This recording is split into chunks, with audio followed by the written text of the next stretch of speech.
ओम शांति। ज्ञान का सर्वश्रेष्ठ ग्रंथ है श्रीमद् भगवद गीता। तो आज गीता जयंती के शुभ अवसर पर अपना बहुमूल्य समय निकालकर इस ऑनलाइन मीटिंग में जुड़े हुए आप सभी गीता ज्ञान के अभिलाषियों को आध्यात्मिक विश्वविद्यालय की तरफ से हम हार्दिक स्वागत करते हैं।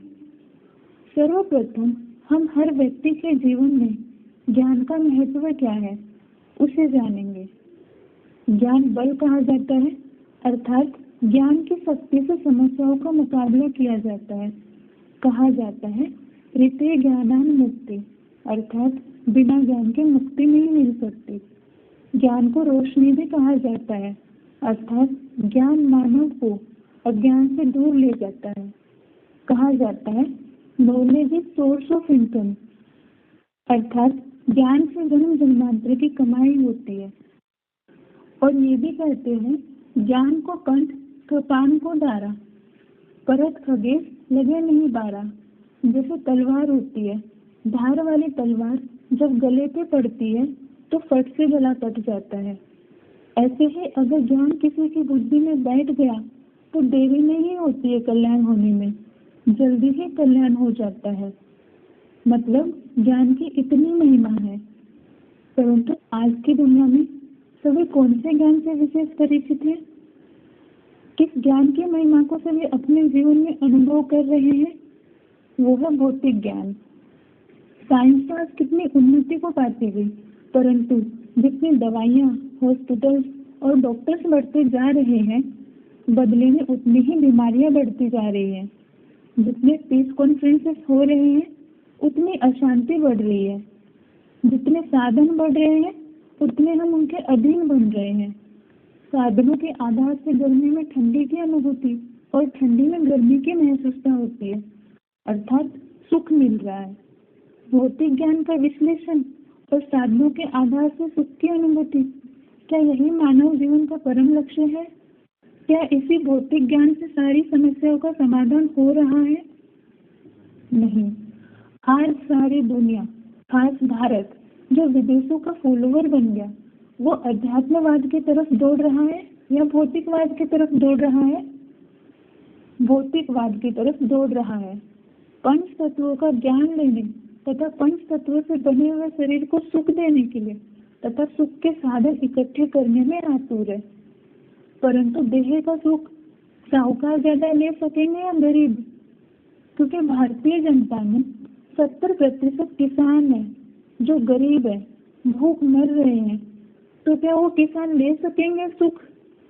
नहीं, साहूकार ले सकेंगे, और साहूकार ले भी रहे हैं। इसलिए साहूकार वर्षों से साहूकार बनते जा रहे हैं और गरीब गरीब बनते जा रहे हैं। साथ ही आज दुनिया में मनुष्य छोटे बड़े सभी फिल्म, यूट्यूब आदि में अधिक रुचि रखने के कारण और ही उनके चरित्र का पतन होता जा रहा है, सत्य क्षीण हो रहा है, पीढ़ी कमजोर हो रहा है। तो उसे एक उदाहरण से हम देख सकते हैं। आज से 500 साल पहले महाराणा प्रताप के हाथ में जो तलवार थी, वो इतनी वजनी तलवार थी कि लोग उसे हाथ में लेकर उठाने से कतराएंगे। और उसी तलवार से उन्होंने हिंदुस्तान के सम्राट मुसलमान से लड़ाई लड़ी थी। मतलब आज से 400 साल पहले कितने पावरफुल शरीर होते थे, और अभी शरीर कमजोर होते जा रहे हैं, आंखें अंदर धसी हुई होती है। तो ऐसे क्यों हो गया? साइंस के कारण न सिर्फ चैतन्य प्राणी पर ही दुष्प्रभाव पड़ रहा है, परंतु प्रकृति भी पूरी प्रदूषित हो रही है।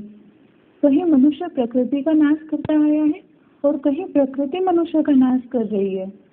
इससे क्या सिद्ध होता है? इससे यही सिद्ध होता है कि भौतिक ज्ञान सब कुछ नहीं है, ना ही उससे उन्नति हो रही है।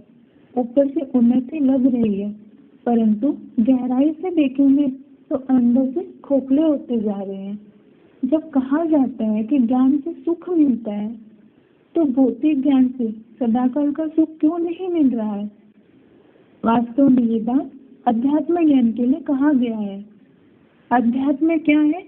अधि प्लस आत्मा, अर्थात आत्मा के अंदर का ज्ञान। शास्त्रों में कह दिया है मनरेव आत्मा। जैसे पंचभूतों के ज्ञान से पंचभूतों के अंदर की शक्ति प्रयोग में लाते हैं, वैसे ही आत्मा अर्थात मन के ज्ञान से मन के अंदरूनी शक्ति को जागृत कर सकते हैं।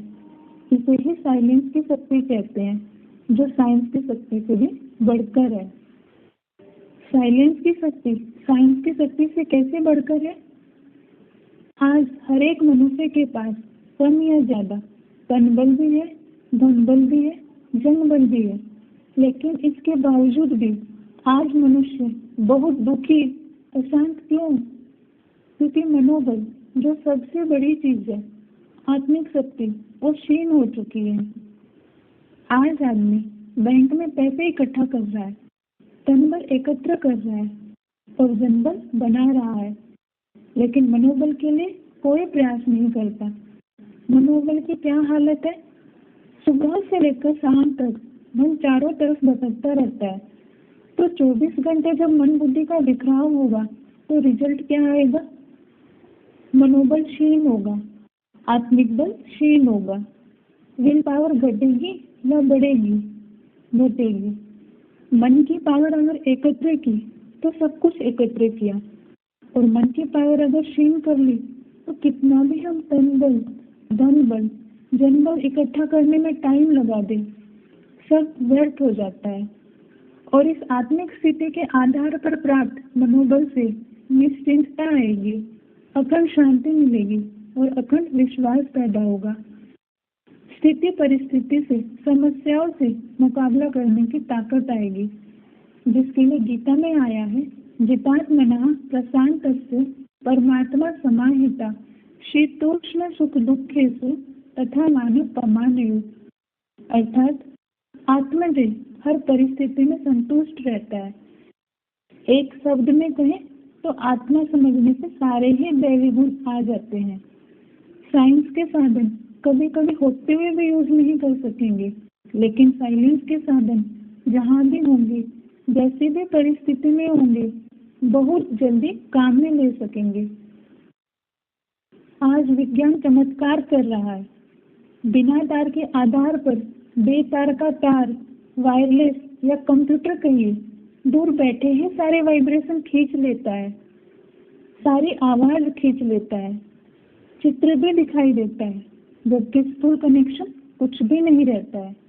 वैसे ही साइलेंस की शक्ति अर्थात एकाग्रता से आत्मा में ऐसी शक्ति आएगी जो लंदन में भी कोई बैठा हुआ हो तो भी उसके वाइब्रेशन को हम यहाँ बैठे खींच सकेंगे, उसकी बात को समझ सकेंगे, स्पष्ट किसी का चित्र देख सकेंगे। ऐसे कंसंट्रेशन की तीव्रता होगी। तो साइंस की शक्ति से भी ज्यादा ऊंची है साइलेंस की शक्ति। तो वर्तमान समय इतनी ऊंची साइलेंस की शक्ति थोड़ी मात्रा में हम अनुभव तो दूर, जानते तक भी नहीं। तो ऐसे क्यों? इसका कारण है शिक्षा पद्धति में बदलाव। 1823 में लॉर्ड मैकॉले ने भारत की शिक्षा व्यवस्था का सर्वेक्षण किया था, जिसके रिजल्ट में उन्होंने ये देखा कि उत्तर भारत में 97% साक्षरता थी और दक्षिण भारत में 100% साक्षरता थी। मैकॉले का स्पष्ट कहना था, अगर भारत को हमेशा हमेशा के लिए गुलाम देश बनाना है तो इसकी देशी और सांस्कृतिक शिक्षा व्यवस्था का पूरी तरह से ध्वंस करना होगा और इसकी जगह अंग्रेजी शिक्षा व्यवस्था को लाना होगा। इसके लिए उन्होंने 1858 में इंडियन एजुकेशन एक्ट बनाया और सबसे पहले गुरुकुलों को गैर कानूनी घोषित कर दिया। जब गुरुकुल गैर कानूनी हो गए तो उसके साथ चलने वाली सहायता जो समाज के द्वारा आती थी वो भी गैर कानूनी हो गई। संस्कृत जो हमारी मातृभाषा थी उसको भी गैर कानूनी घोषित कर दिया और इस देश के गुरुकुलों को घूम घूम कर खत्म कर दिया और उसमें आग लगा दी। बहुत सारे गुरुओं को बेरहमी से मारा और पीटा और उनको जेल में डाल दिया। अंग्रेजी शिक्षा को कानूनी घोषित कर दिया गया और कोलकाता में पहला कॉन्वेंट स्कूल खोला। उसके बाद अलग अलग शहरों में यूनिवर्सिटीज बनाए गए। इसके कारण आध्यात्मिक शिक्षा लोप होकर अंग्रेजी शिक्षा अर्थात भौतिक शिक्षा प्रचलित हो गई, जिससे देहदान और बढ़ता गया। इसलिए फिर से भारत का उत्थान करना है तो अध्यात्मवाद को जगाना है। अध्यात्मवाद की अनेक किताब है, उसमें कौन सा किताब श्रेष्ठ है? वो है श्रीमद् भगवद गीता। सभी के बीच में क्यों वो सर्वश्रेष्ठ है? गीता का अर्थ ही है गीत, और गीत तो मुख से ही गाया जाता है ना, तो वह किसका मुख है? भगवत। भगवत शब्द से ही सिद्ध होता है कि भगवान ने स्वयं यह ज्ञान का गीत अपने मुख कमल से गाया है। गीता में उल्लेखित भगवानो उवाच शब्द ही इस बात का प्रमाण है, और कोई वेद शास्त्र में यह शब्द नहीं आया है। इसलिए एक गीता को भी सर्वशास्त्र शिरोमणि कहते हैं, जिसमें श्रीमद् शब्द जोड़ा गया है। श्रीमद् का अर्थ है श्री अर्थात श्रेष्ठ और मत अर्थात बुद्धि। ईश्वर के अलावा और कोई मनुष्य की मत को श्रेष्ठ मत नहीं कहा जा सकता। ईश्वर अपनी मत को ज्ञान के रूप में अर्जुन को देते हैं, इसलिए हम कह सकते हैं कि श्रीमद् भगवद गीता भगवान द्वारा गाया हुआ ज्ञान का गीत है। भारतीय संस्कृति के ही नहीं अपितु अंतरराष्ट्रीय स्तर पर भी अनेक विद्वान पंडित तत्ववादियों को आकर्षित करने में श्रीमद् भगवद गीता सर्वश्रेष्ठ स्थान पर ही है। हालांकि गीता विद्वता की दृष्टि से नहीं कही गई है, परंतु केवल जनमानस के कल्याण की दृष्टि से कही गई है। इसलिए श्रीमद् भगवद गीता संपूर्ण विश्व में मानव जाति के लिए भगवान का वर्बली दिया हुआ भारतीय अमूल्य उपहार है। गीता ज्ञान आत्मज्ञान से लेकर परमात्मा ज्ञान तक की सुंदर यात्रा है, जो संपूर्ण मानव जाति के लिए आवश्यक है। वेद व्यास द्वारा संकलित इस रचना का भूतकाल में भी बहुत महत्व रहा है, तो वर्तमान में भी काफी लोकप्रिय है।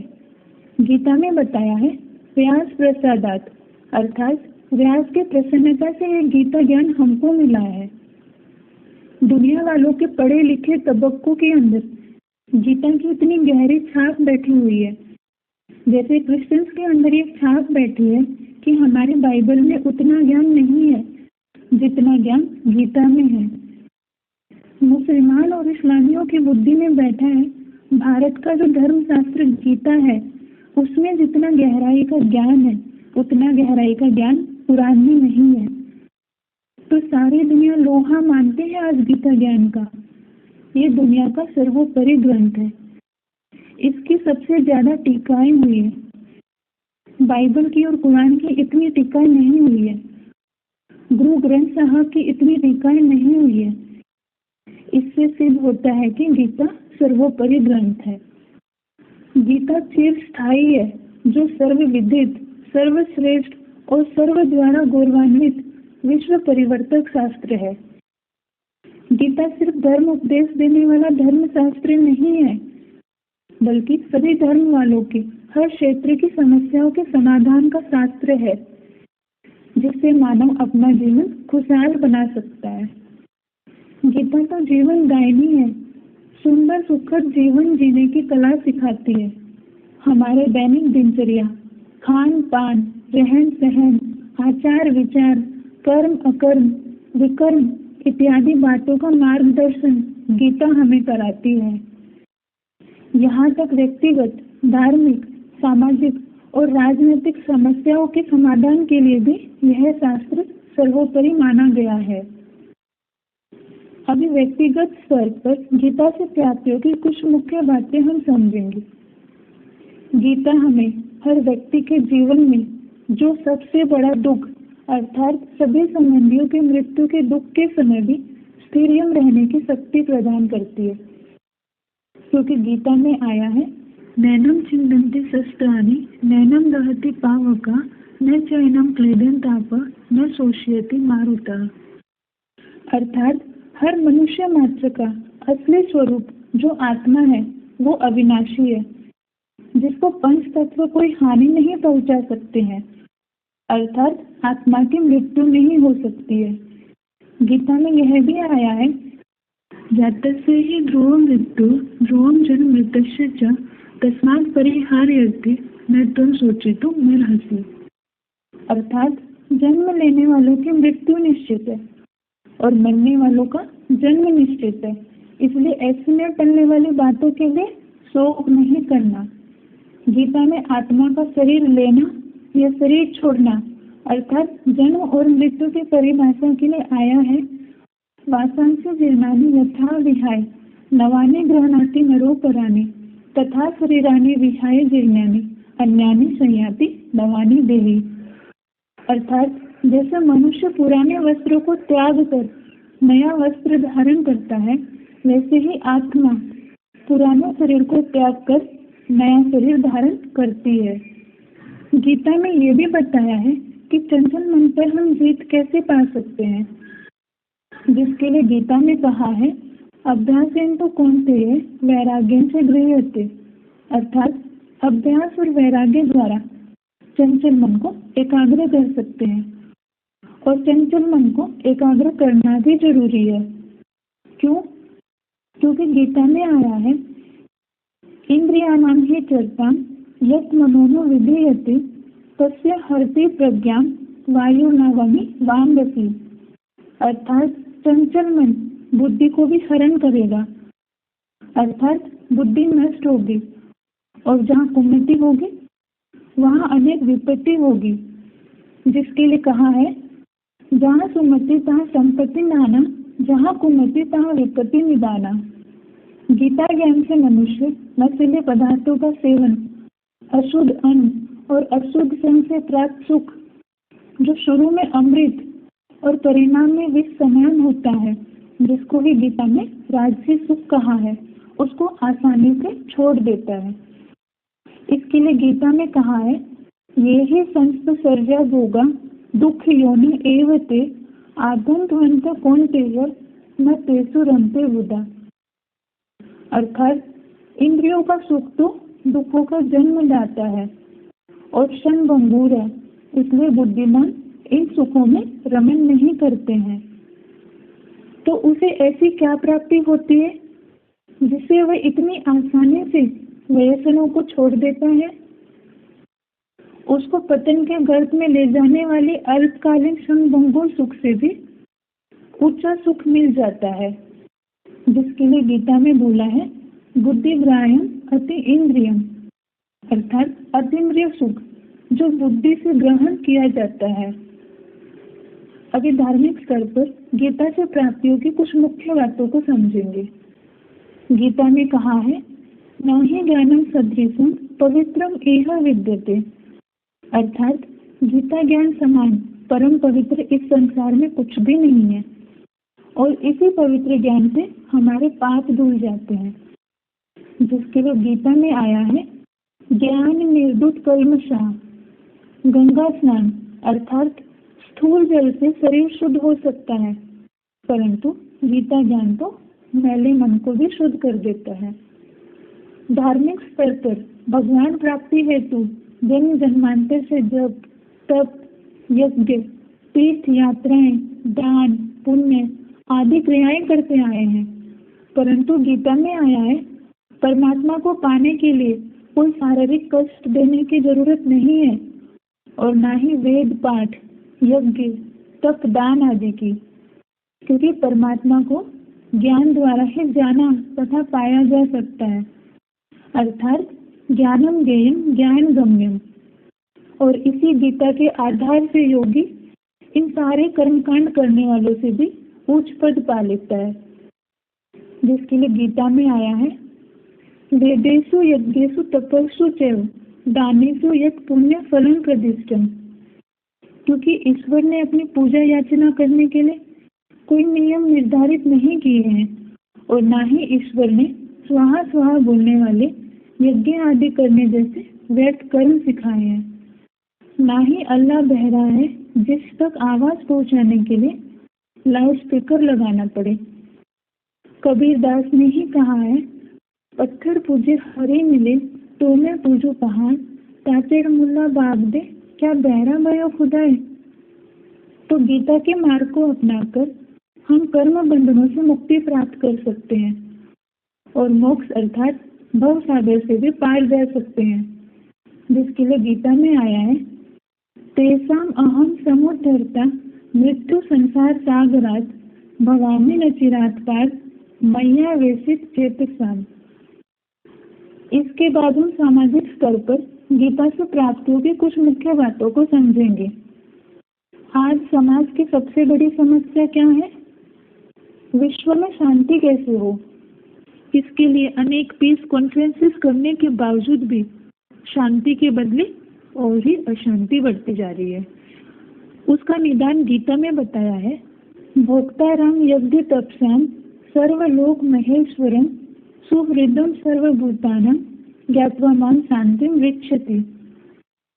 अर्थात सब लोगों के महान ईश्वर को जानने से ही सच्ची शांति प्राप्त होती है, क्योंकि गॉड फादर को पहचानेंगे तो सामाजिक असमानता तथा लड़ाई झगड़े की समाप्ति होकर वसुदेव कुटुंबकम की भावना से ओतप्रोत एक सुखमय समाज का निर्माण होता है।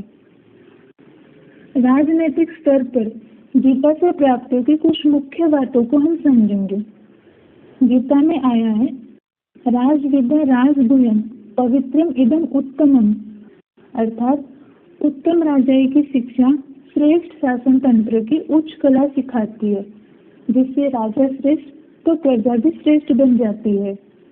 क्योंकि गीता में बोला है, यद्दा चरति श्रेष्ठः तत्तत् देवेतरो जना, अर्थात राम राज्य की स्थापना होगी। जिस राज्य का गायन है, दैहिक दैविक भौतिक तापा राम राज्य काहू नहीं व्यापा। अतः भगवत गीता ही समग्र भारत को संचालित करने के लिए राष्ट्रीय उत्तम संविधान है।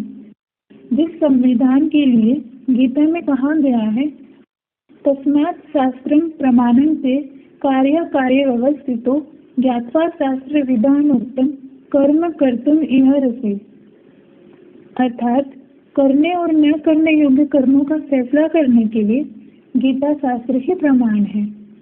और इस गीता संविधान में कहे गए कर्मों को हमें करना है।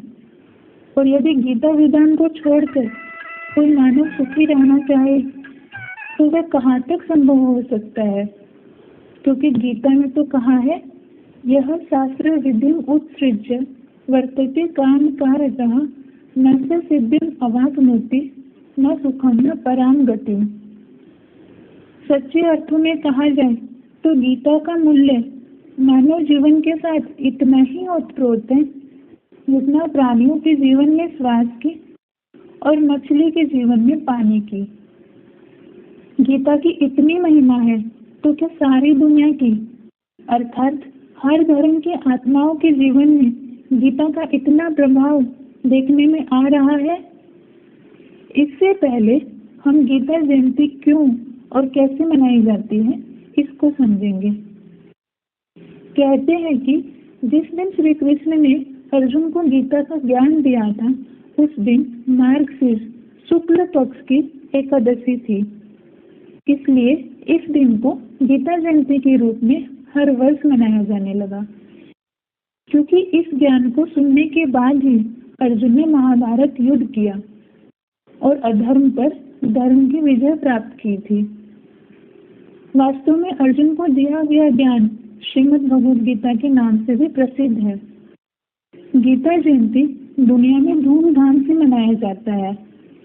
इस दिन गीता और श्री कृष्ण की पूजा करते हैं, श्लोक प्रतियोगिता रखते हैं, गीता कॉन्फ्रेंसेस आयोजन किया जाता है, जिसके द्वारा सभी को गीता की महिमा का जागरूकता दिलाते हैं, ताकि लोग उसे उनके जीवन में अपनाएं और उसका लाभ उठाएं। इतने वर्षों से मनाने के बावजूद और इतने गीता क्लासेस, गीता कॉन्फ्रेंसेस आदि करने के बावजूद भी दुनिया की परिस्थिति क्या है? आज पाकिस्तान, सऊदी अरब, इंडोनेशिया, मलेशिया, तुर्की और ईरान समेत बहुत सारे इस्लामिक देशों में पवित्र धार्मिक ग्रंथ कुरान की शिक्षा को अनिवार्य कर दिया गया है। यहाँ बात सिर्फ इस्लाम धर्म की या कुरान की नहीं है।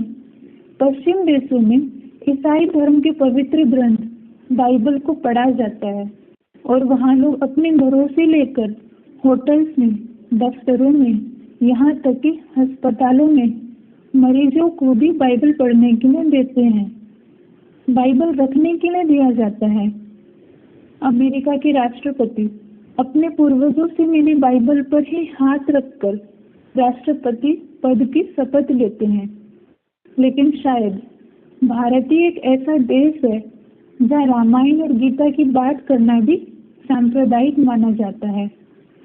पहले हमारे देश में घर घर में रामचरितमानस और गीता आदि रखी जाती थी, लेकिन अब यह संस्कृति समाप्त होती जा रही है।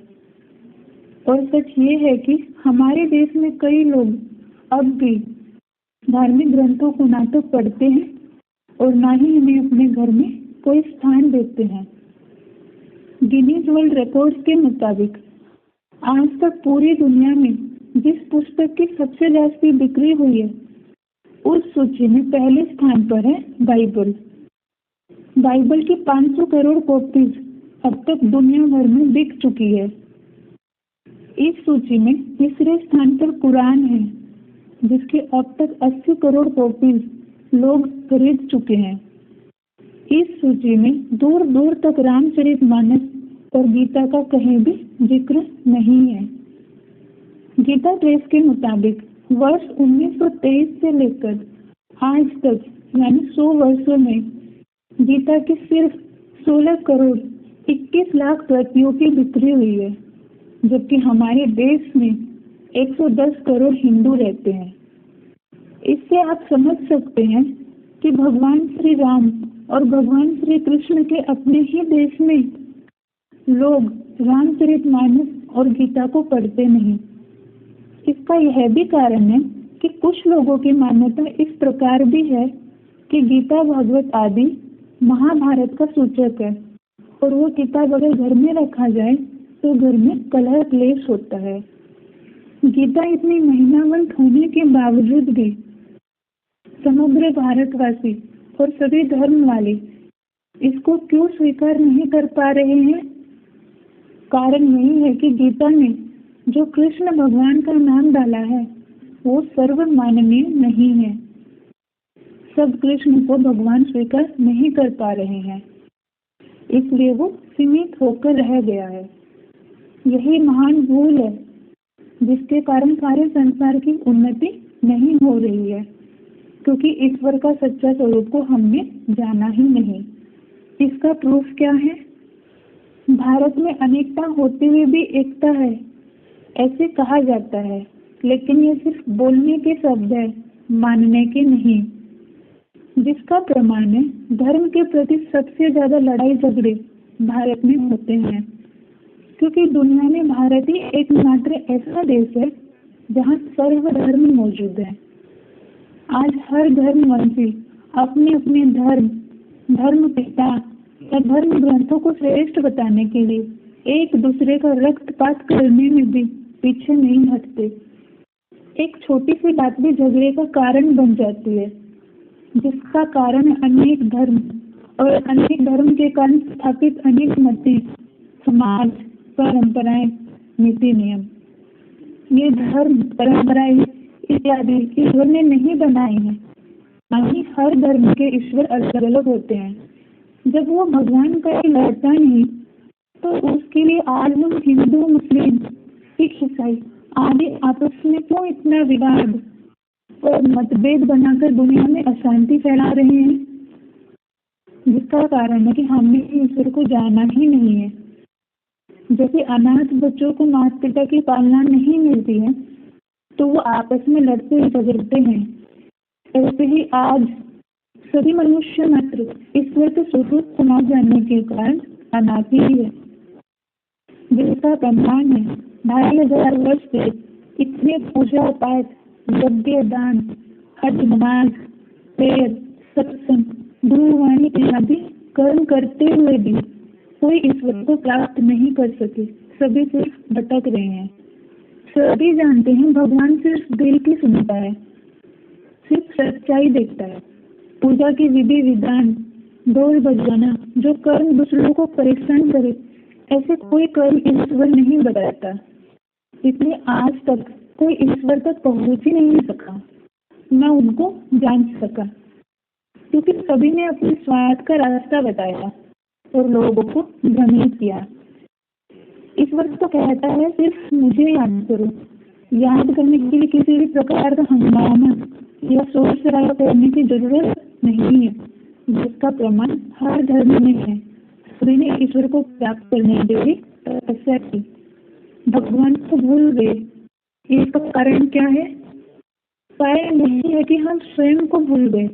इसका प्रूफ क्या है?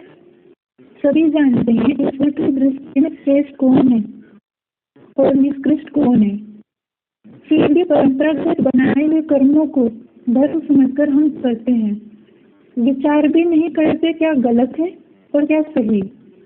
आज समय का बहुत महत्व है और मनुष्य धन कमाने में इतना व्यस्त है कि ईश्वर को जानने या पहचानने के लिए उसके पास समय नहीं है। इतने मंदिर, मस्जिद, चर्च, गुरुद्वारे में चक्कर लगाने पर भी सुख शांति जीवन में क्यों नहीं है? सुबह से शाम तक कर्म करके धन अर्जित करने पर भी जीवन तनावग्रस्त क्यों है? जिसका कारण है अपने मूल स्वरूप को ही भूल गए हैं और दैहिक सुख को ही सर्वोपरि समझा। चारों तरफ अंधकार इतना छा गया है कि ज्ञान प्रकाश का दीपक भी नजर नहीं आ रहा है। तो क्या है वो ज्ञान प्रकाश, अर्थात हमारी असली पहचान? वास्तव में हमारा असली पहचान है, हम एक आत्मा है, शरीर नहीं। इस आत्मा का परिचय ही आध्यात्मिकता है, परंतु इसे न जानने के कारण आज पूजा पाठ, धर्म पर विश्वास, मेडिटेशन व आसन प्राणायाम करने को ही आध्यात्मिकता समझ लिया है। आध्यात्मिकता का अर्थ ही है अधिक प्लस आत्मिक, अर्थात आत्मा के अंदर का ज्ञान। और यह ज्ञान कौन दे सकता है? सिवाय भगवान के कोई दे नहीं सकता। इसलिए गीता में आया है, आध्यात्म विद्या विद्या नाम। भगवान ही आत्मा का ज्ञान देते हैं कि हम एक अविनाशी आत्मा है, न कि नश्वर शरीर। जो गीता में आया है, देहि नित्यम अवध्योयम देहे सर्वस्व भारत, अर्थात सबके देह में आत्मा अविनाशी है। गीता में आया है कि हम आत्मा एक अति सूक्ष्म ज्योति स्वरूप है जो भ्रुकुटी के बीच में निवास करती है, जिसके लिए कहा है भ्रुवोर मध्य प्राणम आवेश सम्यक। ये आत्मा का ज्ञान ही पहला और अंतिम पाठ है।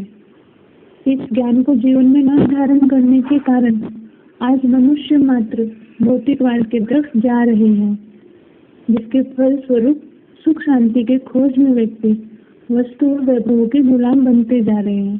साथ ही स्वयं को आत्माभूत दे समझने के कारण काम, क्रोध, लोभ, मोह, अहंकार, इन 5 विकारों में ग्रसित हो रहे हैं। अभी हमने अपना असली स्वरूप को जाना है, आगे हम भगवान का असली स्वरूप को जानेंगे कि गीता का भगवान कौन है। आज दुनिया में मुख्य 10 धर्म में सभी अपने अनुसार भगवान के रूप को समझते हैं और पूजते हैं, परंतु ऐसे नहीं है कि भगवान कोई अलग अलग होता है। भगवान तो एक ही है जो सभी धर्मों में मान्य है। तो भगवान का वो स्वरूप क्या है?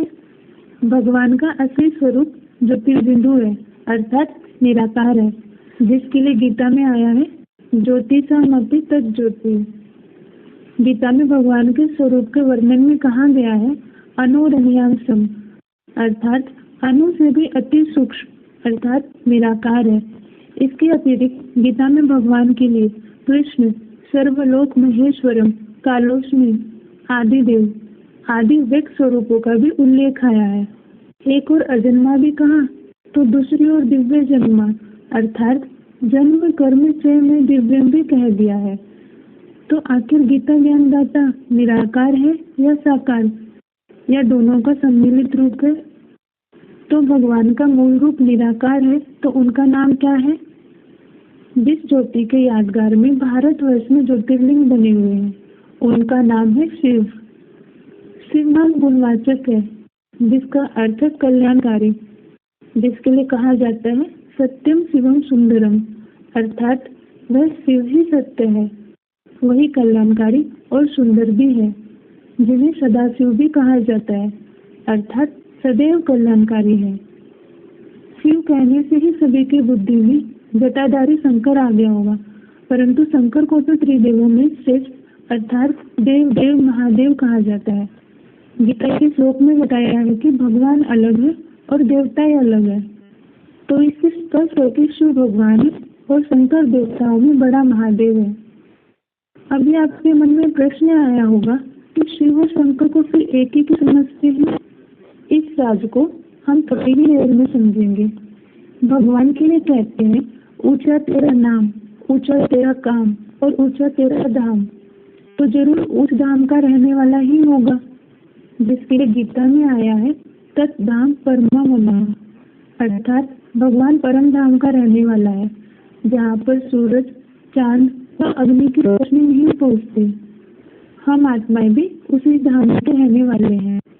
तो निराकार शिव परम धाम निवासी जब इस सृष्टि पर आते हैं तो बिगड़ शरीर के प्रत्येक कभी कोई भी कर्तव्य कैसे कर सकते हैं? इसलिए निराकार शिव भी गीता में कहे प्रवेशों के अनुसार साधारण मनुष्य तन का आधार लेते हैं, जिसके लिए गीता में आया है मानुष्य तनुम आश्रयम। फिर वो साधारण मनुष्य तन किसका है? उनकी पहचान क्या है? उनकी पहचान यही है कि जो गुण निराकार का है वही गुण साकार में दिखाई पड़ेगा। तो निराकार का पहला गुण है अजन्मा, जिसके लिए गीता में आया है यो मान अजम अनादिम च। अजन्मा का अर्थ ही है जन्म मरण रहित। अगर ये बात हम कृष्ण के लिए कहें तो ये लागू नहीं होता, क्योंकि शास्त्रों में कृष्ण का जन्म और मृत्यु दोनों ही दिखाया है। तो हम कृष्ण को अजन्मा कैसे माने, अमर कैसे माने? शास्त्रों में ये अमृतत्व की उपाधि जैसे महाकाल, अमरनाथ, मृत्युंजय आदि की उपाधि किसी प्रकार से वो स्वरूप कृष्ण का है या महादेव का?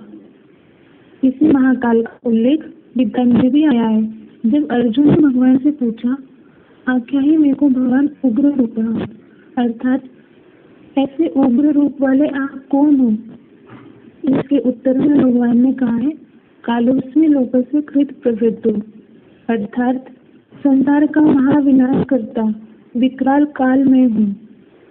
यह बात श्री कृष्ण के लिए लागू नहीं हो सकती, क्योंकि स्वयं काल से मुक्त नहीं हुए, तो उनको महाकाल कैसे कह सकते हैं? सालों का काल महाकाल का गायन तो महादेव का ही है, जिसकी यादगार स्वरूप महाकालेश्वर का मंदिर भी बना हुआ है। शास्त्रों में शिव शंकर को ही मृत्युंजय और अमरनाथ भी कहा है, जिसकी यादगार में अमरनाथ और मृत्युंजय मंदिर शिव शंकर के ही बने हुए हैं। विराट स्वरूप में जो भयंकर महाकाल का रूप को दर्शाया गया है वह कोई श्री कृष्ण का यादगार नहीं है, बल्कि रुद्र अर्थात रुद्र रूप धारण करता शिव शंकर महादेव का ही यादगार है। वेदों में भी भगवान का उपाधि सबसे पहले रुद्र को ही दिया गया है, जिसका जिक्र वेदों में इस प्रकार आया है ओम नमो भगवते रुद्राय। श्री कृष्ण को कभी रुद्र नहीं कहते, रुद्र सिर्फ महादेव को ही कहा जाता है। विराट स्वरूप को दर्शाने हेतु उस अध्याय का नाम विश्व रूप दर्शन योग रखा है, और इसकी यादगार में विश्वेश्वर मंदिर भी महादेव का ही बना हुआ है। दूसरी बात, गीता में भगवान ने बोला है प्रभव कलह स्थान निदान निजम अव्ययम, अर्थात मैं उत्पत्ति करता हूँ और विनाश करता हूँ। तो ये बोलने वाला है कौन? कृष्ण या महादेव? कृष्ण को उत्पत्ति करता अर्थात बीच बात नहीं कह सकते हैं, परंतु महादेव का ही जगत गाया है, जिसके लिए कहते हैं जब पितरों मंदिर पार्वती परमेश्वर सबका पिता है, सबका आदि है। ये बात गीता के श्लोक में भी बताया है महादेवी देवा नाम महर्षि नाम से सर्वसा। इसके आधार स्वरूप आदिश्वर मंदिर भी महादेव का ही बना हुआ है। गीता में आए हुए भगवानों के स्वरूपों के नाम पर श्री कृष्ण को तो एक भी मंदिर नहीं मिलते हैं, लेकिन महादेव के मंदिर जरूर मिल जाते हैं। यदि गीता ज्ञानदाता श्री कृष्ण है तो मंदिर महादेव के कैसे बन गए? गीता में जो कृष्ण शब्द आया है वह भी गुणवाचक है, जिसका अर्थ है आकर्षण करने वाला। तो इन सभी तथ्यों से सिद्ध होता है कि शिव का साकार स्वरूप श्री कृष्ण नहीं हो सकता है, बल्कि शंकर ही है, जो शिव की याद में इतना तल्लीन हो जाता है कि शिव समान ही बन जाता है। अर्थात सर्वगुण साकार स्वरूप शंकर और निर्गुण निराकार स्वरूप शिव में कोई आधार ही नहीं रहता, जिसके लिए रामचरितमानस में भी कहा गया है, सगुण अवगुण नहीं कछु भेदा। इसलिए शिव और शंकर को मिलाकर एक कर दिया है। इससे 33 करोड़ देवताओं के बीच महादेव शंकर का ही नाम शिव के साथ जोड़ा जाता है। तो यही शिव शंकर अर्थात अव्यक्त शिव और व्यक्त शंकर का सम्मिलित रूप ही गीता ज्ञान दाता है, जिसको गीता में अव्यक्त मूर्ति कहा गया है। इसी साकार शंकर में निराकार शिव को पहचानना ही वास्तव में भगवान की असली पहचान है। यह पहचान ही योग का आधार है, और जब तक हम असली भगवान के स्वरूप से योग युक्त नहीं होंगे, तब तक गीता के महामंत्र मन मना भाव को सार्थक नहीं कर सकेंगे। गीता में कहे यदा यदा ही धर्म से के अनुसार अभी वर्तमान समय अर्थात कलयुग के अंत में निराकार शिव शंकर के साधारण मनुष्य तन द्वारा दिव्य जन्म ले चुके हैं और इस सृष्टि पर आकर अभी ज्ञान चक्षु दे रहे हैं, अर्थात चैतन्य गीता ज्ञान दाता अपना परिचय दे रहे हैं। गीता और सत्यनारायण की कथा यह सिद्ध करती है कि भगवान तो साधारण बूढ़े और अनुभवी मनुष्य के रूप में प्रकट होते हैं, परंतु जन सामान्य के मन में तो यही बात बैठा दी गई है कि गीता के ज्ञानदाता श्री कृष्ण थे, जिन्होंने द्वापर युग में कुरुक्षेत्र की रणभूमि में रथ पर विराजमान होकर अर्जुन को गीता का उपदेश दिया था। किंतु आध्यात्मिक और ऐतिहासिक दृष्टिकोण से देखें तो गीता कब, कहाँ और कैसे सुनाई थी, ये सारे ही प्रश्न विवादास्पद है। तो इन सभी प्रश्नों का समाधान अभी हम समझेंगे। सर्वप्रथम तो यही प्रश्न उठता है कि गीता कब सुनाई थी। आप ही सोचिए, अभी तक समझे गए तथ्यों से जब गीता ज्ञानदाता ही गलत सिद्ध हो गया है, तो गीता ज्ञान देने का जो समय अर्थात द्वापर युग का जो उल्लेख है वह कहाँ तक सही हो सकता है। इस समय की वास्तविकता को हम कुछ प्रश्न उत्तर के साथ समझने का प्रयास करते हैं। पहली बात तो गीता में भगवान ने अपना दिव्य कर्तव्य के बारे में बताते हुए कहा है, परित्राणाय साधूनां विनाशाय च दुष्कृताम्, अर्थात अधर्म का नाश और सत्य धर्म की स्थापना तथा साधुओं की रक्षा और दुराचारियों का अंत करने हेतु मैं आता हूँ।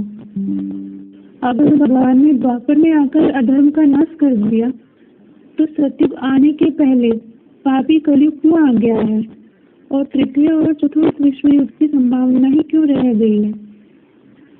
दूसरी बात, गीता में यह भी आया है, कल्पक से पुनः तारी कल्पादु विसृजा में अहम, जिसे स्पष्ट होता है कि भगवान पुराने कल्प का अंत और नए कल्प के आदि में ही अपना कर्तव्य पूर्ण करते हैं।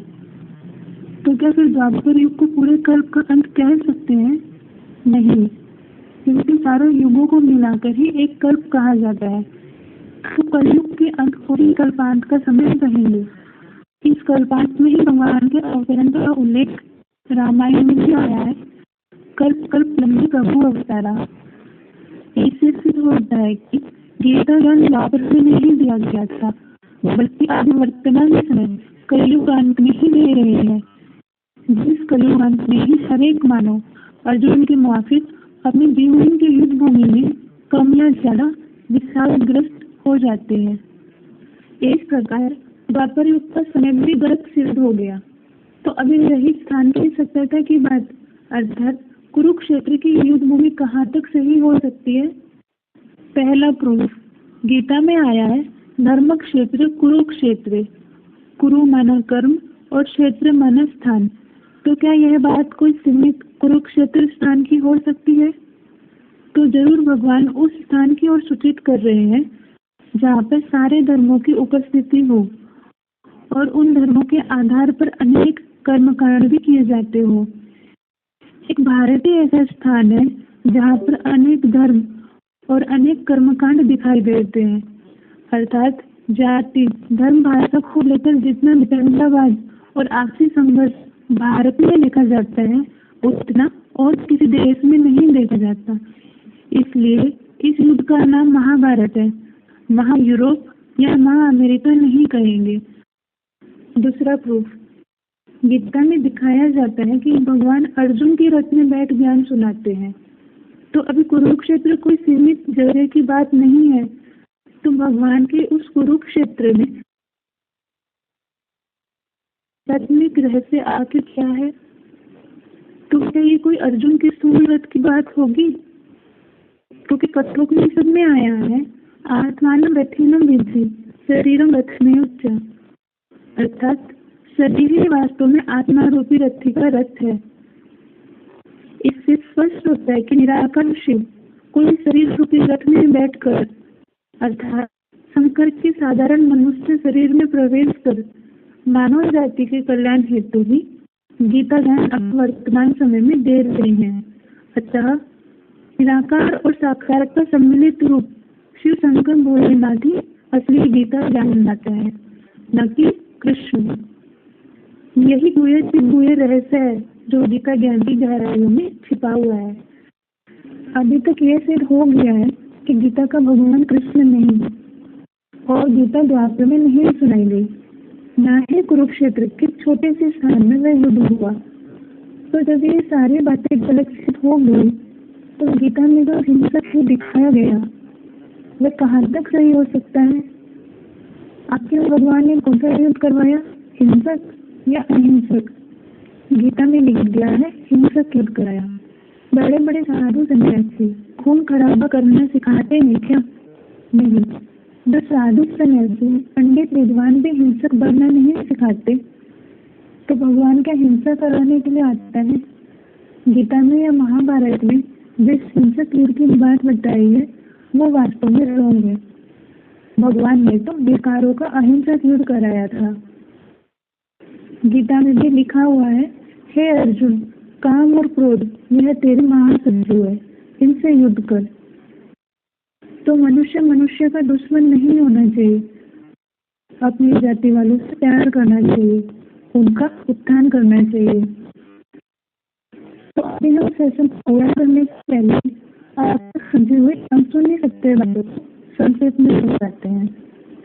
तो सबसे पहले हमने ज्ञान की महिमा समझा और वह महिमा भी विज्ञान का नहीं है बल्कि आध्यात्म का ही है। अध्यात्म ज्ञान प्रदान करने वाली अनेक किताबों के बीच में कैसे गीता सर्वशास्त्र शिरोमणि कहा जाता है यह हमने समझा।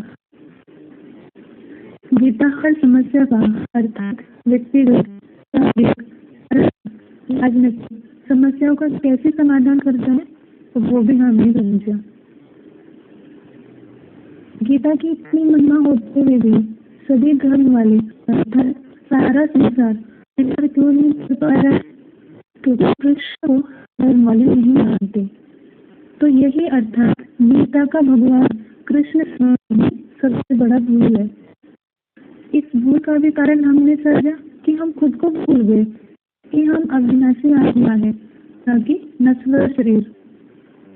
और गीता का भगवान साकार और निराकार का सम्मिलित रूप शिव शंकर भोलेनाथ है और वे इस सृष्टि पर अभी अवतरित हो चुके हैं। गीता ज्ञान देने का समय कोई युग नहीं, न कोई समय कुरुक्षेत्र स्थान है, परंतु अभी वर्तमान कलयुग के अंत कल्पांत में ही धर्म और कर्म के क्षेत्र भारत में ही दिया जा रहा है। गीता ज्ञान दाता शिव शंकर द्वारा ये राजस्व अश्वमेध रुद्र गीता ज्ञान यज्ञ सन 1936 में स्थापित हो चुका है। वही यज्ञ जो अभी वर्तमान में नाम से जाना जाता है, जिसके द्वारा स्वर्ग स्थापना हेतु मनुष्य को देवता बनाने का अत्यंत महत्वपूर्ण कार्य भगवान के द्वारा प्रैक्टिकल में चल रहा है। तो इस गीता जयंती के उपलक्ष्य पर आप सभी के लिए यही शुभ संदेश है कि सत्युग जिसे गीता में स्वर्ग लोकम कहा गया है वह शीघ्र ही आने वाला है। और दुखदायी कलयुग, जिसे गीता में मृत्युलोक कहा गया है, वह जाने वाला है। और इस महान कर्तव्य को कराने हेतु स्वयं गीता ज्ञानदाता आकर राज्यों की शिक्षा से मनुष्य को देवता अर्थात दिव्य गुणों वाला बना रहे हैं। जिन दिव्य गुणों का उल्लेख गीता के 16 अध्याय में आया है। सृष्टि पर आए हुए गीता ज्ञानदाता को पहचानना क्यों जरूरी है? गीता में कहा है, यो महामजम नादिम च व्यक्ति लोक महेश्वरम अस्य मूढ़स्य मर्त्येषु सर्व पापे प्रमुच्यते। अर्थात जो मुझे अजन्मा अनादि तीनों लोगों का महेश्वर जानता है, वो सब पापों से भली भांति मुक्त हो जाता है। तो उस आकाश शंकर के स्वरूप को इतने बड़े विश्व के अंदर कैसे पहचाने? गीता में भी भगवान ने अर्जुन से कहा, न तो महान शक्तिषु दृष्टुम अनन्यं स्वचक्षुषा दिव्यं ददामि ते चक्षु पश्य में योगम ऐश्वरम। अर्थात तुम मुझे इन स्थूल नेत्रों से नहीं देख सकोगे, मैं तुझे दिव्य चक्षु देता हूँ। अर्थात भगवान को पहचानने के लिए ज्ञान का तीसरा नेत्र चाहिए और उनके बताए हुए रास्ते पर जो चलेंगे वह इस महाभारत के समय अपना रक्षण भी कर सकते हैं, जिसके लिए ही कहा जाता है धर्मो रक्षति रक्षिता। अर्थात जो धर्म की रक्षा करेगा, धर्म उसकी रक्षा करेगी। गीता में यह भी आया है, इदम ज्ञानम उपाश्रिता मम साधर्म्य मागता सर्गेपि नोपजायन्ते प्रलय न व्यथन्ति च। अर्थात इस गीता ज्ञान का आश्रय लेने वाले प्रलयंत में भी व्यथित नहीं होते और साथ ही साथ सच्ची मन की शांति प्राप्त कर सकते हैं, जिसके लिए गीता में कहा है ज्ञानम लब्ध्वा पराम शांति। अगर गीता का ज्ञान रूपी सच्चा धर्म को अपनाया तो हर पल निश्चिंत जीवन अर्थात स्वयं भगवान आपके जीवन का निर्वहन करेगा, जिसके लिए गीता में आया है योगक्षेमम वहामि अहम। तो आज नई बातों को सुनकर आपके मन में उत्पन्न जिज्ञासा का समाधान के लिए आप हमें ईमेल कर सकते हैं। हमारी ईमेल आईडी है a1spiritual1@gmail.com या आप फ़ोन से भी संपर्क कर सकते हैं। हमारा फ़ोन नंबर है 9891370007 अथवा आध्यात्मिक विश्वविद्यालय से भी जुड़ सकते हैं। इस ऑनलाइन सेशन में रहते हुए भी आप सभी वेबएक्स के चैट ऑप्शन में जाकर गीता पाठ पर टच करें और अपना नाम, फ़ोन नंबर सहित नई बातें सुनकर उत्पन्न प्रश्न या आगे की जानकारी की इच्छा भी मैसेज भेजकर व्यक्त कर सकते हैं। सुबह से शीघ्र अर्थात शुभ कार्य में देरी नहीं करना चाहिए। यह गीता ज्ञान जो शिव शंकर के द्वारा ओरली दिया जा रहा है, उसे बिना कोई मेहनत, बिना किसी खर्च के घर बैठे ही प्राप्त कर सकते हैं। साथ ही इस ज्ञान को लेने के लिए आपको अपने घर परिवार व जिम्मेवारियों को छोड़ने की जरूरत नहीं है। और ये गीता ज्ञान तो हमें जीवन में हर जिम्मेवारी को निभाते हुए कमल फूल समान न्यारा प्यारा जीना सिखाती है, जिसके लिए गीता में बोला है पद्म पत्रम एवं दूसा। कलयुग अंत के इस महाभारत के युद्ध के समय आए हुए भगवान शिव शंकर को पहचान कर उनको साथी बनाएंगे तो श्रेष्ठ विजय आपका ही होगा, जिसके लिए गीता में आया है यत्र योगेश्वरः कृष्णो यत्र पार्थो धनुर्धरः तत्र स्वे विजयो भूतिया ध्रुवा मतिर्ममा। कहा जाता है मुट्ठी में है तकदीर तुम्हारी। अर्थात गीता ज्ञानदाता को पहचान कर ऊपर उल्लेखित प्राप्तियों के अलावा और भी अनगिनत प्राप्तियों का अनुभव करना, यह आपके हाथ में ही है। ओम शांति।